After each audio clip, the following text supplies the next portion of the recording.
Sabe aquela pergunta clássica do primeiro dia no curso de psicologia, quando perguntam pra gente por que você escolheu esse curso? Se você não falou, certamente você escutou alguém dizendo porque é de humanas e eu não consigo lidar com números. Corta para você anos depois, se você escolheu a psicologia clínica, precisando entender de faturamento, entradas e saídas, impostos, precificar o seu trabalho.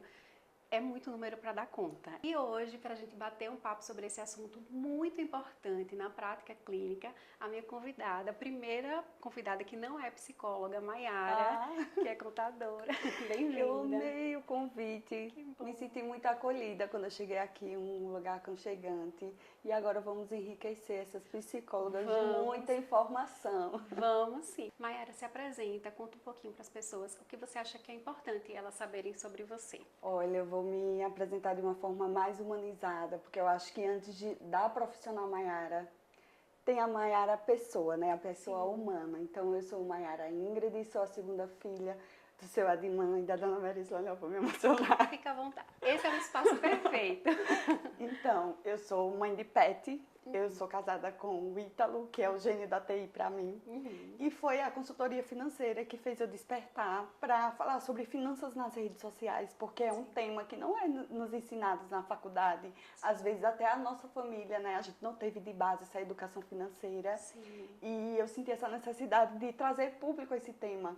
Então, eu sou apaixonada por finanças Sim. e é como eu me posiciono nas redes sociais. Sim, e eu sou apaixonada pelo seu conteúdo, Ah, que bom! por como você se posiciona, porque eu acho que é muito importante, falar sobre dinheiro é muito importante, né? Às vezes a gente tem a impressão de que é algo errado, de que é sujo, como a gente estava conversando antes, mas faz parte, né? E quando a gente está trabalhando na clínica, gerindo o próprio negócio, Pesa. Essa parte das finanças pesa porque se você não tiver uma mentalidade que já vem, né, ali da sua infância, quando chega na vida adulta, em que nos é ensinado o segredo do sucesso, de como faturar mais, e quando a gente chega lá, a gente se depara sem saber o que fazer muitas vezes. É muito complicado. Então, sim, assim, antes de controlar finanças, de dar todas as estratégias, a gente precisa trabalhar muito a questão da mentalidade, porque o sim, dinheiro, ele é o meio, mas ele não é o fim. Então, a sim, gente precisa dar sentido a todo esse sucesso, o que é o significado do sucesso para mim e para sim, você, que é totalmente diferente. Então,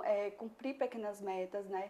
Manter o controle ali, é uma coisa muito mais mental do que qualquer estratégia, aplicativo, software que você venha utilizar na sua prática clínica. Você falou isso, eu fiquei pensando, porque ali é o fim, né? O que a gente vai fazer, como a gente vai organizar, mas a forma como a gente vai olhar para essa organização, o que a gente vai priorizar ou não, tem a ver com essa relação anterior, né? Tudo reflete, não é nos ensinado na faculdade. Então, assim, a maneira com que você faz uma coisa, você faz todas as outras coisas. E para Sim. ter uma trajetória, uma jornada profissional forte financeiramente, você precisa primeiro cuidar das suas finanças do CPF. Então, é Sim. lidando com as suas finanças que você vai projetar isso para o seu crescimento. Porque a gente começa pequeno, mas o intuito é a gente se tornar grande, né? Um dia. Quando a gente se tornar grande, o que é que a gente vai fazer com toda essa grandiosidade? Porque assim, vai lotar a agenda, vai, mais cedo ou mais tarde. Vai conseguir metas, né, de faturamento alta. E aí, né? Sim. O que fazer com isso? Sim. E às vezes se dizer não é muito importante. E as pessoas têm essa dificuldade de ser chefe de si. E não é só Sim. na psicologia. Todos os profissionais liberais. Porque dizer o não para si é muito complicado. Porque você imagine, tá o dinheiro todo lá na sua conta à disposição. Você já não tem mais o seu pai, a sua mãe para poder ficar ali, né? Olhe, Sim. não gaste com isso, ou olhe, invista Sim. nisso. É você e você mesmo. Então as suas decisões impactam muito no seu futuro. E se você não cultivar essa mentalidade, fazer essa ambiência de até com pessoas que estão próximas a você, dos vídeos que você assiste na internet, né? Porque hoje a gente vê muitos consultores financeiros dando dica boa, mas também tem muitas pessoas querendo normalizar uma fatura de cartão que estourou, né, as Sim. comprinhas aleatórias, e toda essa ambiência influencia no poder de decisão, quando a gente está lá no shopping querendo se mimar, poxa, eu trabalhei tanto. Se eu fico reforçando isso, no primeiro momento que eu atingir a minha meta, eu vou lá e gasto com algo supérfluo que nem era importante para mim. Sim, que é uma coisa que você de vez em quando fala, de vez em quando eu vejo, não sei se você fala mais do que eu vejo, mas essa questão do cuidado com os gastos, né, com o consumo, de investir o seu dinheiro naquilo que realmente vai valer a pena investir para você, né, não gastar assim à toa. É o que eu acho falo. isso incrível. Um orçamento equilibrado, cabe tudo que é importante para você. Eu Sim. adoro essa frase. E é o que acontece na minha vida, certo? Então, eu aprendi a me organizar financeiramente assim. Porque às vezes a gente tem muita comparação, né, Rayane? Sim, então, às vezes a gente olha assim, nossa, fulano, né, tem isso, eu também poderia ter. Sim, mas isso é importante para mim nesse momento, né? O momento de vida em que a gente está diz muito sobre as nossas finanças. Então, eu vou ter uma wishlist de prioridades diferente da Rayane, que já é mãe, né? Eu não sou mãe ainda. Então, assim, as vontades e desejos são totalmente diferentes. Sem querer dizer que o seu sonho é melhor ou pior do que o meu. Não é sobre isso, mas é sobre realmente identificar, e as pessoas não sabem identificar o que é importante para elas. A rede social acho que traz um pouco disso, porque a gente vê tudo muito bom, né? O Muito sucesso lúdico, muito lindo, né? Exato. E, nossa, e assim, o que é importante para cada pessoa, né? Pensando no público, né, do vídeo, nas psicólogas, eu fico pensando um pouco nisso também, né? Assim, de qual é o lugar que eu quero chegar, qual é o lugar grande, né? Quando você traz isso, né? Ou qual é o sucesso. E acho curioso, assim, porque conversando com as minhas colegas, cada uma tem um lugar muito diferente. Então, tem aquela que o sonho é trabalhar só online, só em casa mesmo, só fazer home office e ter uma agenda de, no máximo, 25 pacientes por semana e isso é o melhor para ela. Né? Para mim, eu gosto muito do equilíbrio entre o presencial e online. Então, para mim, hoje eu estou num lugar onde eu gostaria de estar, mas os que migram para montar a própria clínica com outros profissionais, né? Tem muitas possibilidades, né, Mayara? Inúmeras possibilidades, e quando a gente para refletir, a gente vê que tem muita gente boa vivendo na média 7, podendo ser um 10, né? Sim. Podendo fazer um algo a mais, um algo além. E eu não digo nem de recrutar novos pacientes, eu digo oferecer serviços dentro da sua cartela de pacientes, entregar o além. E isso vai mais do que o dinheiro, porque o valor que você agrega ao seu serviço é o valor que você impacta na vida do outro. Quando a gente fala em precificação, ai, Mai, qual é o valor mínimo que eu preciso, né, para cobrar na primeira sessão? Como é que eu faço isso? Eu sempre falo, qual é o valor do impacto que a sua profissão vai fazer na vida da outra pessoa? Porque ela vai estar disposta a pagar. Sim, e acho que, assim, você começou, vamos falar então sobre dessa pedra no sapato, acho que de 80% dos psicólogos, que é a precificação, porque nosso trabalho é diferente, né? Então, assim, para você precificar, até a forma como as pessoas mesmo enxergam, né? Até a gente construir esse lugar, assim, da firmeza mesmo, né? De esse é o valor que eu quero cobrar, esse é o valor que eu acho justo e de estar confortável nesse lugar, porque parece que é um crime. Então, a precificação sem culpa, né, que a gente fala muitas vezes. O que é que acontece? É quando nasce e a gente diferencia a profissional da empresária. A precificação, ela vai mais além, porque é esse valor que a profissional tem que enxergar, do impacto que ela dá na vida do outro. Claro que despesas, né? A profissional que está começando, ela tem que ter estratégias diferentes para quem já está há anos, né, no mercado, porque ela começa pequena, não começa atendendo todos os dias, não lota a agenda. Então, assim, tem que entender todo esse universo de despesa, que é a partir das despesas que a gente precifica o valor da consulta. Então, uma pessoa há mais de 10 anos, ela pode ter um custo maior e é por isso que ela cobra mais caro. Diferente de quem está iniciando, um exemplo, que paga por mês R$1.000 ali de aluguel, R$200 de combustível, então ela vai dividir ali quantos pacientes ela vai precisar ter para poder pagar as despesas e ainda conseguir lucro. Isso que você está falando, né, sobre a diferença da precificação da pessoa que está começando. Vou compartilhar um pouquinho da minha experiência, talvez alguém se identifique, talvez eu leve uma bronca da Mayara. Mas assim, quando eu comecei, eu tinha outro vínculo. Eu trabalhava na saúde pública, então a clínica, ela ocupava esse lugar da renda extra. Certo. Então, eu percebo hoje, assim, te ouvindo, na verdade, eu me dei conta de que quando era essa renda extra, eu não valorizava tanto. Então, eu achava que qualquer coisa que eu cobrasse estava justo, porque não, eu tinha o meu salário certo, então ali era um extra. E quando você passa, né, a estar ali só na clínica, é muito diferente, porque é o seu trabalho, é o que vai pagar as suas contas, então é um outro lugar. Quando eu comecei, eu precisava atender 4 pessoas para pagar uma sessão de supervisão. Então, assim, pesado. Exatamente, é muito pesado, né? E eu acho que isso precisa entrar também nessa precificação, né, Mayara?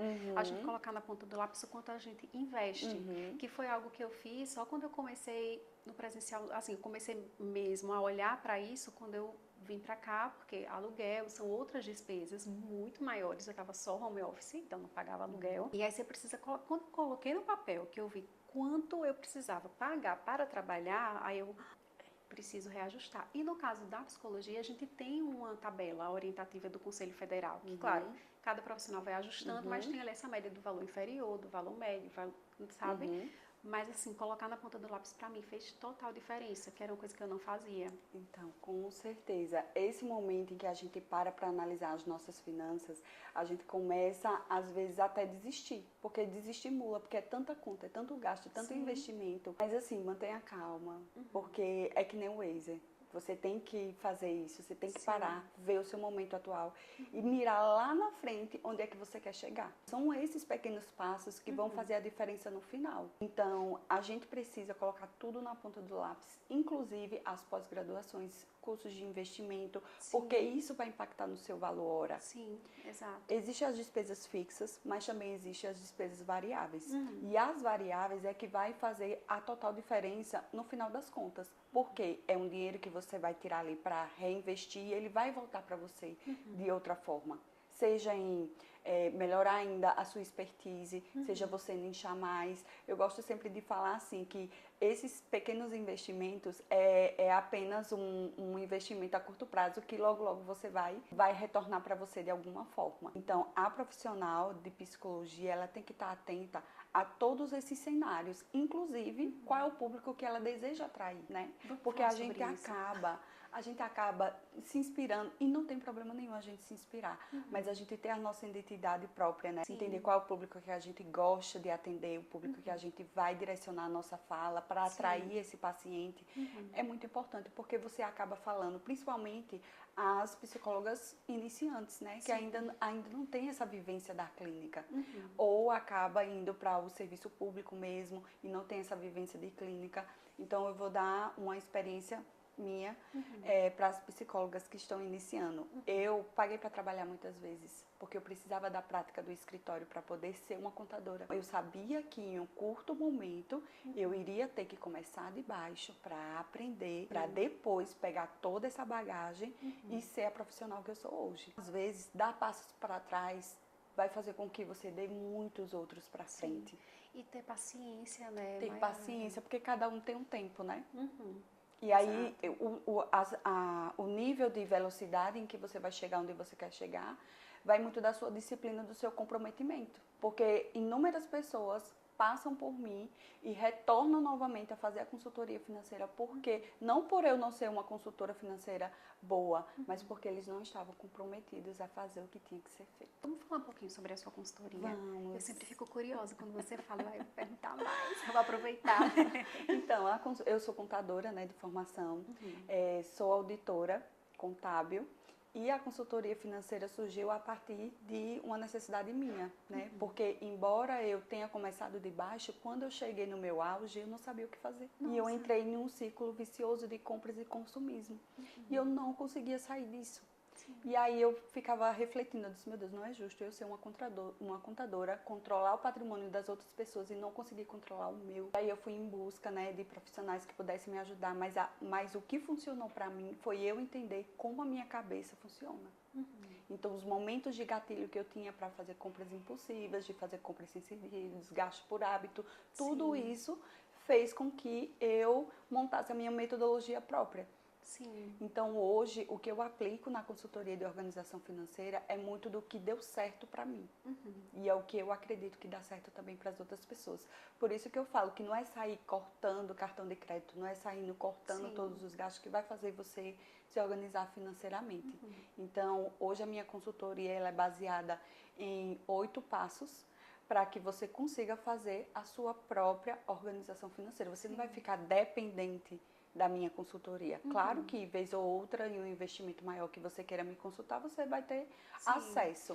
mas é para você caminhar com as próprias pernas. Sim. Isso é muito importante, né? Porque a pessoa corta o cartão, vai para você, mas depois ela pode fazer outro cartão. Pode fazer outro cartão. Muitos outros, então, né? a questão do cartão de crédito é porque as pessoas ainda não entenderam que é apenas uma forma de pagamento e não a extensão da renda.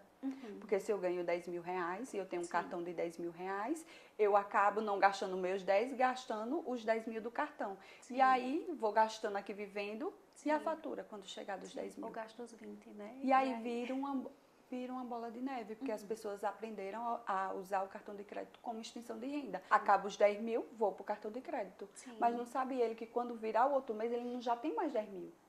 Ele tem 9.500, porque 500 é da fatura. Exato. Aí passa para outro mês, compro mais no cartão. Então, o meu faturamento de 10 passou para 8.500. E aí, porque eu tenho 1.500 de fatura, mas aí ele quer continuar gastando os mesmos 10. E aí o cartão fica... Sim. E para quem é autônoma, isso é mais difícil ainda, porque sim, a renda ela não é ela é fixa, variável. Né? Então, justamente, quando as profissionais liberais vêm para a minha consultoria com 2, 3 cartões, eu digo, olha, eita, profissional liberal não pode ter cartão de crédito, a não ser que seja realmente uma compra, né, que vai fazer sentido, que é uma compra de valor alto, que não precisa você ter aquele dispêndio financeiro de uma vez só. Aí você vai e parcela. Mas essa sazonalidade, essa questão de faturamento alto e baixo, a gente precisa de outras estratégias para que pelo menos você chegue no mínimo para cobrir seus custos. Porque imagine só, a gente chegar no mês, ter um monte de conta para pagar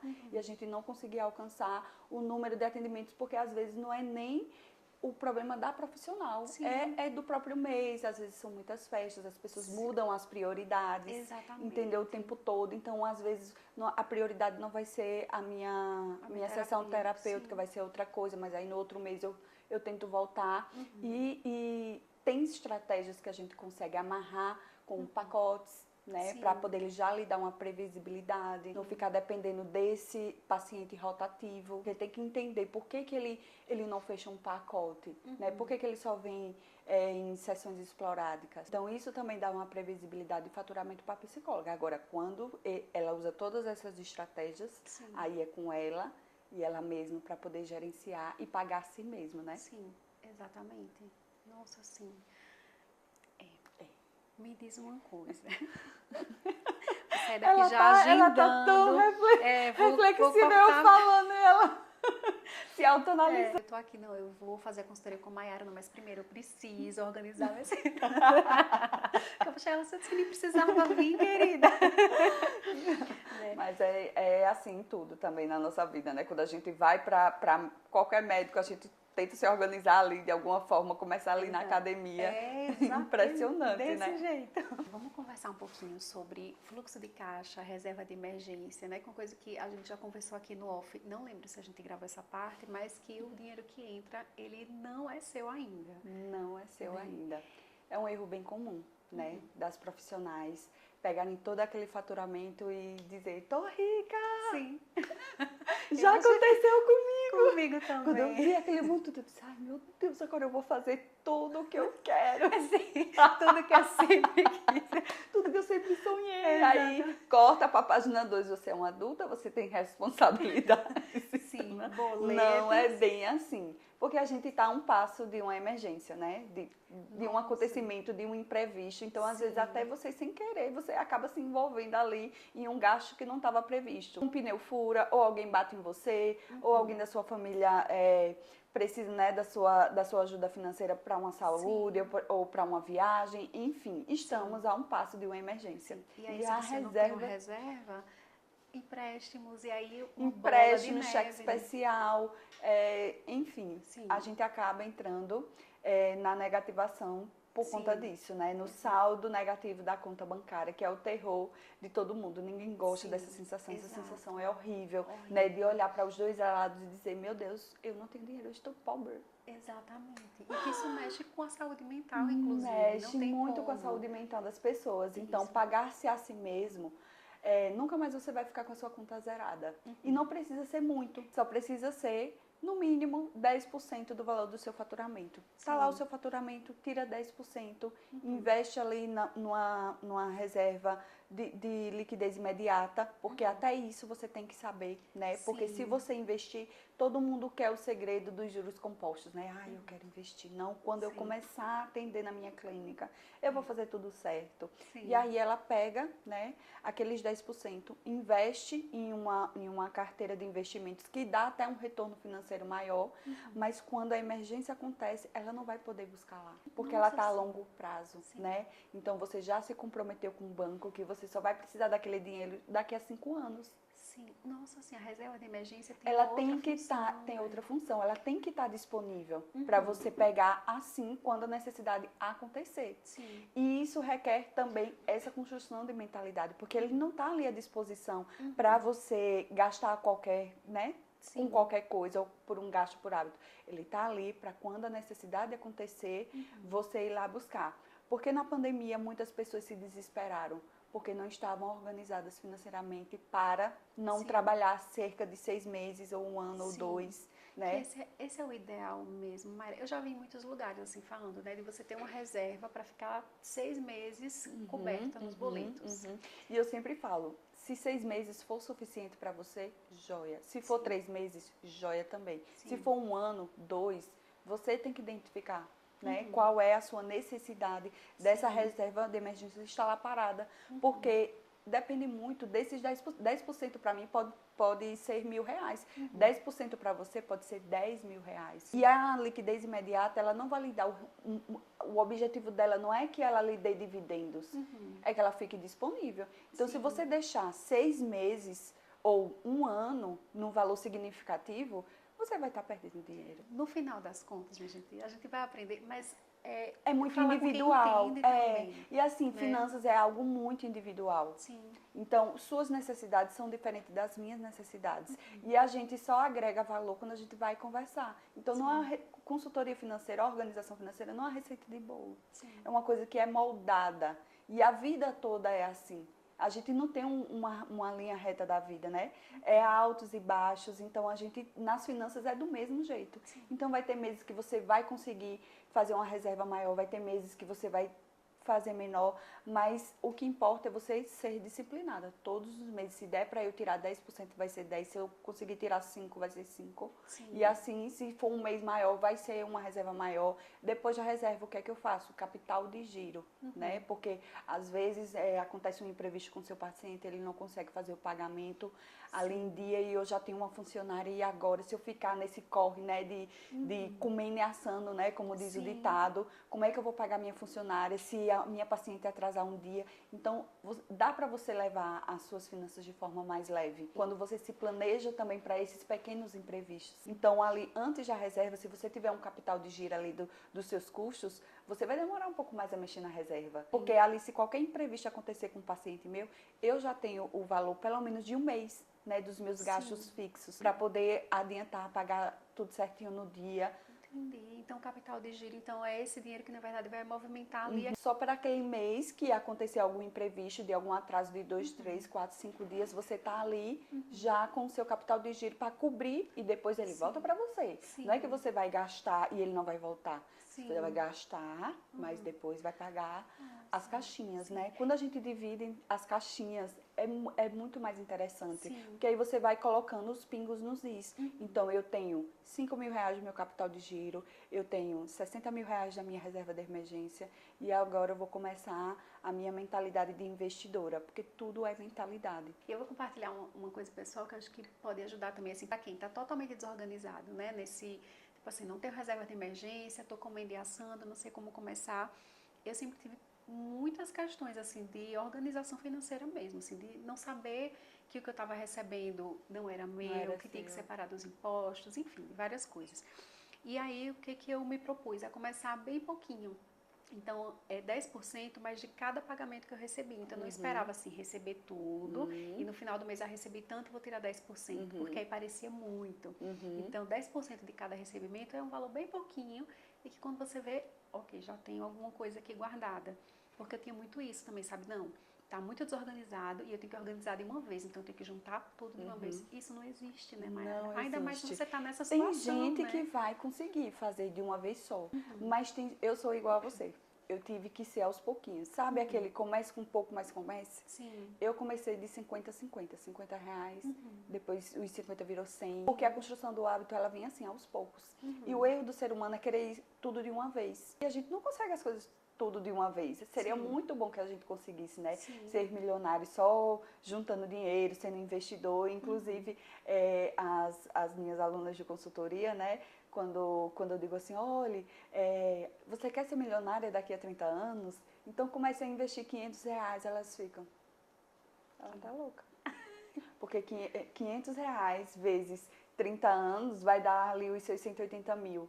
Mas aí vem a mágica dos juros compostos. Porque no primeiro mês que vai rendendo, você vai reinvestindo, reinvestindo, reinvestindo. Então você não precisa de 1 milhão. Você só precisa ter o hábito para poder os juros compostos irem trabalhando para você. Então é juros sobre juros, juros sobre juros, que aí o montante principal é baixo. Mas de tanto dividendos a longo prazo, você vai chegar no seu milhão. Então essas pequenas metas vai fazer a diferença no final. Agora a pergunta de ouro, né? Qual o momento de procurar um contador, assim, para organizar? É no começo, é no meio, é quando tiver o caos? Me conta. A gente sempre trabalha no preventivo. E o melhor momento de você procurar um contador é quando você se sente segura o suficiente para poder profissionalizar a sua clínica e o seu atendimento. Porque a gente começa na pessoa física, a pessoa precisa realmente se fortalecer na pessoa física para ter um CPF forte, para daí então ir para a pessoa jurídica. E é uma dúvida muito comum lá no escritório. Compensa abrir CNPJ? Continuo na pessoa física? E eu sempre falo, depende. Né? Não é um valor específico que vai determinar qual é o momento que você vai abrir o CNPJ. E sim, qual é o objetivo que você tem com ele. Porque assim, o CNPJ ele abre portas para muitas coisas. Uma, profissionalizar a sua clínica.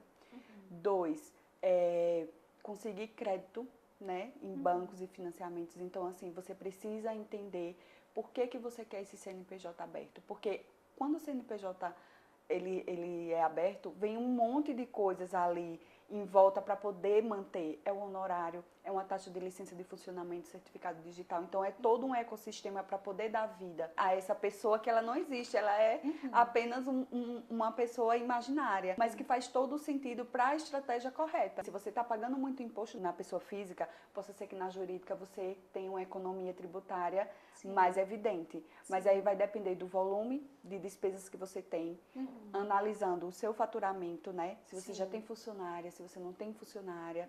Então, assim, é toda uma análise para poder determinar, não, esse é o momento. E essa análise você pode solicitar ao contador da sua confiança, né? Se você não consegue identificar se está no momento certo ou não, pague uma hora ali, né? De hora técnica de um contador, ele vai sentar com você, vai olhar. Mas para isso você precisa ter pelo menos um mínimo de dados, porque a informação é a chave. Entendeu? Então, se você não conseguir ali fazer um mínimo, né, de volume de faturamento, de despesas que você tem, fica difícil a análise. Mas o quanto mais de analítico você for, mais a resposta para você vai ser mais precisa e contundente. Porque às vezes a gente vê assim, a partir de valor X só vale a pena CNPJ porque o imposto na pessoa física vai estar muito alto. Mas depende, mesmo assim, ainda assim depende, né? Ainda assim depende, porque não tem uma tributação assim, a melhor, não existe. O que existe é o planejamento tributário para ver em que momento você está, né, de finanças e de tributos, para poder determinar qual vai ser a melhor tributação para você, se for na pessoa física ou se é na pessoa jurídica. E no início desse ano, né, para as profissionais da saúde, teve a obrigatoriedade do recibo eletrônico. Teve muita profissional que ficou ali meio sem saber o que fazer. E a figura do contador foi determinante para poder orientar essa profissional. Orientar, não foi contratar um contador para você pagar o honorário fixo, para você tirar a sua dúvida, foi para você fazer o seu cadastro, porque tinha muitas profissionais que não faziam o mínimo, que era o carnê-leão, que era o recolhimento mensal. Que é obrigatório. Deixava para fazer tudo na declaração do imposto de renda. Talvez essa profissional realmente estaria pagando mais imposto de renda, porque não vinha ali recolhendo mês a mês, não estava criando essa mentalidade, estava fazendo o que a gente falou no off. Tudo que entrava, gastava, ia embora. E não é assim. A gente precisa, como profissionais, fazer o recolhimento do imposto, fazer a declaração do imposto de renda, para poder profissionalizar a profissão. Eu acho que isso faz muita diferença também, até para o cliente também que te procura, assim, nossa, isso aqui é um trabalho sério mesmo, né? Tem o recibo, tudo certinho, a burocracia redondinha. Agrega mais valor, né? Sim, Inclusive, exato. o preço da consulta tem que estar embutido todos esses impostos, porque o Sim. imposto quem paga é o consumidor. E aí tá toda a diferença e o segredo da precificação. Porque se eu não detalhar tudo, se eu não detalhar que eu tenho X% de imposto a pagar, que eu tenho custos fixos, que eu vou ter esse aqui variável, como é que eu vou pagar? Exatamente. Aí eu vou ficar com aquela sensação de que realmente estou pagando para trabalhar. E não deve ser assim para nenhuma profissional. Exatamente, como eu comentei mais cedo, né, assim, de que no começo, assim que eu comecei mesmo, eu precisava fazer 4 atendimentos para pagar uma sessão de supervisão, que também era 50 minutos. Então, assim, era um investimento altíssimo e aí aos pouquinhos eu fui ajustando isso para entender, não, eu quero atender uma pessoa para pagar uma supervisão, né, e ajustando esse valor. Isso só a supervisão, mas existem muitas outras despesas, né, por trás desse trabalho, né, de um trabalho sério, né, Mayara? E assim, até para blindar as finanças dessa profissional, né? Porque embora a gente seja autônoma, né, e tenha todas essas sazonalidades de faturamento, a gente precisa criar as nossas oportunidades de segurança financeira. Então, um plano de aposentadoria, uma previdência privada ou social, né? Porque quando essa profissional, ela sai para maternar, ela fica sem receber. Sim. Né? Então, quando a gente fala em público de mulher, tem todas essas questões envolvidas. Sim. E trazendo para a profissional liberal, ela precisa estar, ela é obrigada a estar financeiramente organizada para poder sair para maternar, porque ali vai ficar 4, 6 meses sem faturamento. Sim. E aí, como é que paga as contas? Exatamente. Essa organização é também sobre autonomia e liberdade. E liberdade. Né? E, consequentemente, saúde. Saúde financeira, né? Porque Exato. se a gente não conseguir encarar as finanças de forma leve, a gente não dorme direito. A gente não consegue estratégias para poder aplicar no nosso atendimento, para que ele seja um atendimento diferenciado, humanizado. Sim. Afeta tudo. As Exato. finanças hoje, ela é o centro, mas não é a razão. Sim. Ela emana muitas coisas ali que são determinantes para outras áreas da nossa vida. Mayara, vamos para as nossas dicas? Vamos lá. Dê aí sua dica de ouro.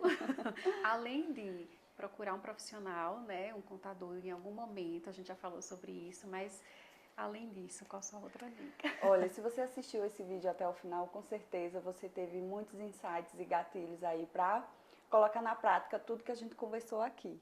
Mas para lhe dar uma forcinha, eu tenho 2 dicas.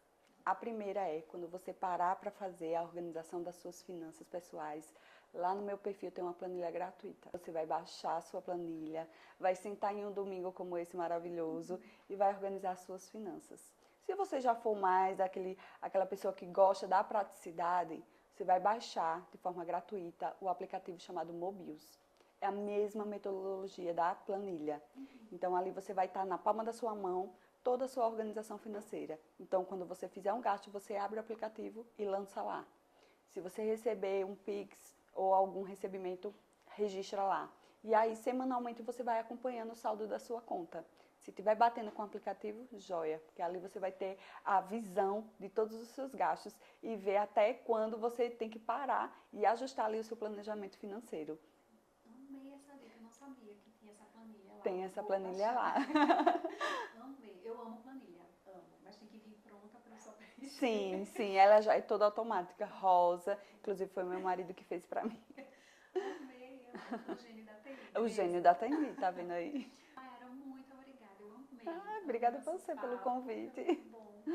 E é isso, espero que vocês tenham gostado. Comentem aqui embaixo como é que tá o caos ou a paz de vocês. Ou a paz. Eu vou deixar os contatos da Mayara também aqui, né, para vocês procurarem essa profissional maravilhosa, aprenderem muito também, que ela fala muito no Instagram, assim, me abriu muito também a mente para esse assunto, que é muito importante. É sobre saúde também.